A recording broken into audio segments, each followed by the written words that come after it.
Voici la Lune. La version officielle, c'est de dire que la Lune est brillante dans le ciel, car elle est éclairée par le Soleil. Néanmoins, lorsqu'une source de lumière se reflète sur une sphère, elle est fonction de l'angle de vue de l'observateur, et celui-ci verra que la lumière est concentrée à un endroit de la sphère. Généralement, la lumière va se concentrer sur 10 à 20% de la surface visible de la sphère, mais jamais sur son intégralité. Or, pour les nuits de pleine lune, on peut voir que la Lune est totalement éclairée sur 100% de sa surface. Donc ce qui nous est vendu comme une vérité, à savoir que la Lune reflète la lumière du Soleil, est physiquement impossible pour un objet sphérique. Ensuite, il y a le problème de l'éloignement de la Lune par rapport à nous, à la Terre. Officiellement, la Lune se trouve à 374 000 km de la Terre. La Terre a un diamètre de 12 000 km et la Lune un diamètre de 3500 km. Donc pour donner une idée de l'éloignement, si on prend une balle qui représente la Terre d'1 mètre de diamètre, il faut comprendre que la Lune se trouvera à 31 mètres de la Terre. Et la Lune sera une toute petite sphère de 30 cm de diamètre.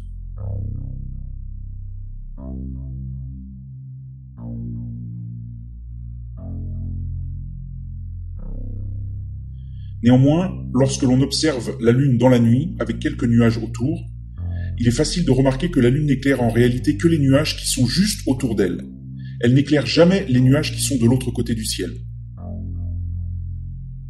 Donc si on considère cette toute petite sphère de 30 cm qui se trouve à 31 mètres de notre globe de 1 mètre de diamètre, ce n'est pas du tout cohérent avec ce que nous voyons, et avec cette Lune qui n'éclaire que les nuages juste au-dessous d'elle, comme si elle était bien plus proche. Ensuite, toujours concernant la Lune, il arrive parfois, lors d'un quart ou demi-lune, de pouvoir voir des étoiles ou des planètes sur la Lune. Là où normalement la sphère lunaire devrait cacher les étoiles, eh bien non, il est possible de voir des étoiles passer au travers de la Lune. Comment cela est-il possible ? De nombreux astronomes ont pu constater voir des étoiles sur la Lune, et ceci est donc un fait prouvé et indéniable. Et malgré tout, toute la vérité officielle, la NASA, les agences spatiales, les médias mainstream maintiennent tous que la Lune est un satellite sphérique, donc semblable à la Terre, formé par des roches solides, sur laquelle il est possible d'atterrir avec une navette spatiale, sur laquelle il est possible de marcher, etc. Ensuite, le Soleil. Officiellement, le Soleil se trouve à 150 millions de kilomètres de la Terre.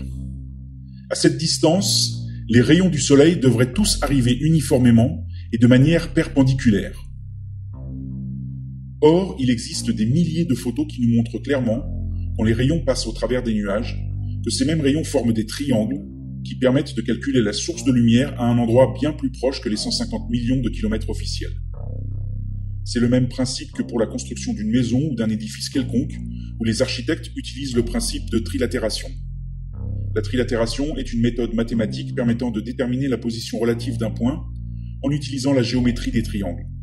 Et donc, on peut calculer mathématiquement à quelle distance se trouve le Soleil, et celui-ci n'apparaît jamais être à 150 millions de kilomètres. Il apparaît bien plus proche. Passons maintenant au mouvement des étoiles dans le ciel.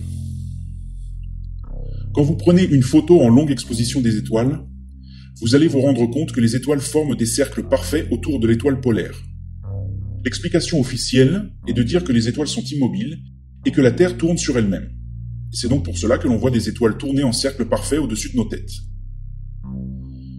Sauf qu'il y a juste un tout petit problème. La Terre tourne sur elle-même à 1600 km/h, mais elle orbite également autour du Soleil à 107 000 km/h. Ensuite, comme nous suivons la courbe du Soleil, nous nous déplaçons également à 804 000 km/h.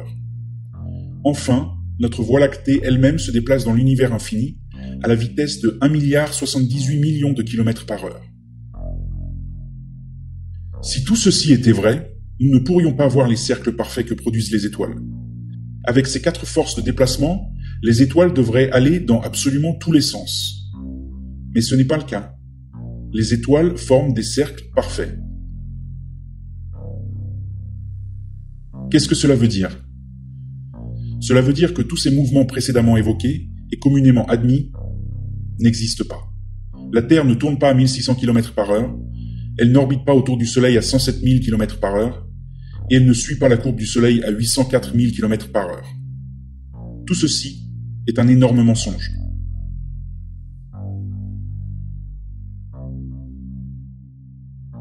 Et puisque nous en sommes à parler de mensonges, continuons. Toutes les photos de la Terre que vous voyez proviennent toutes exclusivement de la NASA depuis 50 ans. Toutes ces photos ont toujours été décriées en raison d'approximations flagrantes, notamment sur le fait que les échelles ne sont pas respectées entre une photo et l'autre. Regardez les deux photos en bas à droite, celle de 2002 et 2012. Sur la photo de 2002, les USA représentent environ 30% de la surface visible de la Terre. Et sur la photo de 2012, ils représentent quasiment 80%. La couleur des océans change quasiment sur chaque photo. Pareil pour la couleur des continents. Ceci n'est pas logique.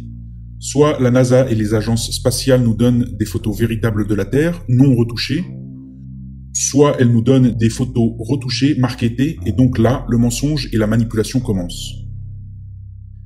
Sur cette photo suivante, qui est toujours, je tiens à insister, une photo officielle de la NASA, on peut voir que les infographistes ont utilisé des copier-coller sur les nuages. On retrouve les mêmes nuages à plusieurs endroits différents. C'est juste totalement ridicule. La réalité est qu'il n'existe aucune photo réelle de la Terre depuis l'espace. Toutes celles que vous avez toujours vues depuis votre enfance sont des collages Photoshop. Il faut comprendre que ces designs Photoshop étaient très archaïques dans les années 60 et se sont perfectionnés au fil du temps pour arriver à des images et des films générés par ordinateur d'une qualité parfaite aujourd'hui. Avant 2010-2012, la NASA faisait encore des grossières erreurs sur les photos qu'elle publiait. Mais aujourd'hui, les photos et les films sont d'une qualité époustouflante et il est quasiment impossible d'y trouver des erreurs. Mais cela reste toujours des collages Photoshop et des images ou films générés par ordinateur. La NASA nous dit qu'elle est allée sur la Lune 6 fois avec les missions Apollo entre 1969 et 1972. Beaucoup d'images et de films ne sont plus disponibles aujourd'hui. La NASA explique que les bandes originales de l'alunissage ont été effacées. Je répète, effacées. Dans certaines autres interviews, les responsables de la NASA expliquent que les bandes ont été perdues. Donc ils ne se sont pas bien coordonnés sur ce coup-là. C'est totalement ahurissant et grotesque pour une organisation dont le budget s'élève à 23 milliards de dollars par an, soit 63 millions de dollars par jour. Nous allons nous intéresser à la mission Apollo 11 qui a eu lieu entre le 16 et le 24 juillet 1969. Principalement à ce qui a été nommé le Eagle, aigle en anglais, l'engin spatial qui a permis de se poser sur la Lune, avec à son bord Neil Armstrong, Buzz Aldrin et Michael Collins. Voici une photo officielle de l'engin lunaire d'Apollo 11. Alors regardez en détail et je vous jure qu'il s'agit d'une photo officielle de la NASA. On peut voir un engin fait de papier carton et de gros scotch. Je vous laisse apprécier les détails. Don Petit, astronaute de la NASA, nous explique qu'ils n'ont plus la technologie pour retourner sur la Lune. Cette technologie a été détruite et il est très compliqué de la reconstruire. Alors déjà, pourquoi la NASA voudrait-elle détruire l'engin qui a emmené le premier homme sur la Lune ? Soi-disant le plus important exploit de toute l'humanité depuis qu'elle existe. Peut-être ne voulait-il pas que les générations futures visitent les musées de l'espace et qu'ils voient ces engins pathétiques et risibles qui se veulent être des engins spatiaux high-tech. Et quelle technologie provenant des années 60 est tellement avancée qu'il est impossible de la reproduire aujourd'hui.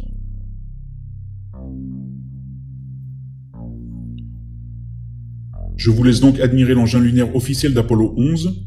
Vous allez bien rire. Donc là, on voit des plaques de carton, même pas droites, avec du scotch pour tenir le tout.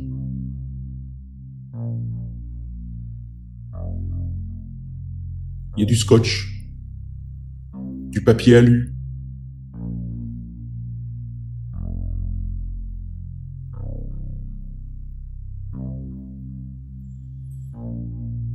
Ce sont les plus grands scientifiques et ingénieurs mondiaux qui ont travaillé sur cet engin. Je tiens quand même à vous le rappeler.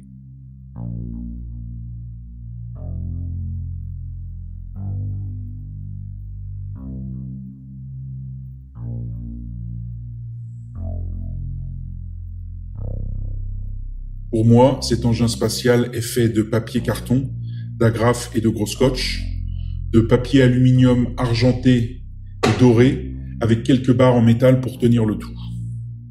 Il s'agit d'un engin archaïque, digne d'une production cinématographique des années 60, et qui, bien évidemment, n'a jamais pu aller sur la Lune. L'engin lunaire n'a d'ailleurs jamais été testé sur Terre. L'histoire officielle nous dit que l'engin est entré dans l'orbite lunaire à 6400 km/h, qu'il a ensuite utilisé des rétrofusées pour le freiner et a atterri correctement sur la Lune sans aucun problème. Quand les astronautes se sont exercés avec d'autres véhicules, mais utilisant cette même technologie des rétrofusées, 5 tests ont été faits, 3 se sont crashés, et vous pouvez voir sur ces images la difficulté de contrôler ces engins, même en pleine journée, sur Terre et dans des conditions optimales. Cette idée que l'engin lunaire de la mission Apollo 11 n'a jamais été testé sur Terre et qu'il a pu se poser sans encombre sur la Lune est une absurdité. Voici une rétrofusée de 3 tonnes 4. Appréciez la puissance qu'elle dégage, la poussière qu'elle déplace. La rétrofusée de l'engin lunaire d'Apollo 11 était encore plus gros, à 4 tonnes 5, et curieusement n'a déplacé aucune poussière, n'a provoqué aucun cratère d'explosion, et bien entendu pas un grain de sable sur les cercles d'atterrissage, la partie des pattes sur lesquelles l'engin se pose, comme si l'engin avait été posé par une grue dans un studio. Là, vous pouvez voir les effets spéciaux des années 60 où l'engin lunaire se réamarre au module principal. C'est archaïque, c'est évident aujourd'hui que ceci est un montage et une fraude. La NASA, ces dernières années, a énormément investi pour vous offrir des images et des effets spéciaux qui sont de bien meilleure qualité. Les vidéos d'aujourd'hui semblent totalement réelles. La NASA travaille avec des sociétés spécialisées dans les effets spéciaux. Mais bien que tout ceci semble totalement vrai, si on vous a menti en 1969, il y a très peu de chances que l'on vous dise la vérité aujourd'hui.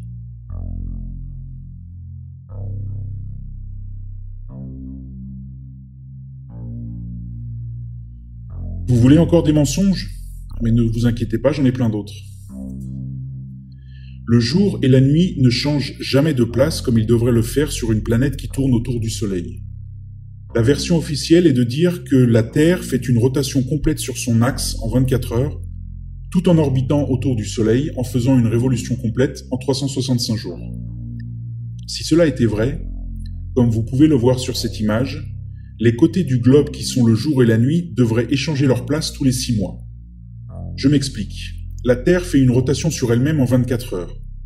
Donc si on prend un point à midi, donc en plein jour, du côté éclairé de la Terre va toujours avoir ce point qui est toujours dans le même sens tout au long de l'année à midi. Cela veut dire qu'après 6 mois, sur ce même endroit, la nuit devient jour et le jour devient nuit. Si au mois de juin, la planète sur la gauche, vous prenez l'exemple de Paris à midi, eh bien au mois de décembre, Paris à midi devrait être en plein milieu de la nuit. Or, ce n'est pas ce que nous observons. De plus, si la nuit en juin et la nuit en décembre pointent vers des directions différentes, pourquoi les étoiles et les constellations nous apparaissent toujours de la même manière tout au long de l'année? Ce n'est pas logique. Nous devrions voir en décembre un ciel étoilé radicalement différent de celui que nous voyons en juin, puisque l'on regarde dans 2 directions opposées à 180 degrés.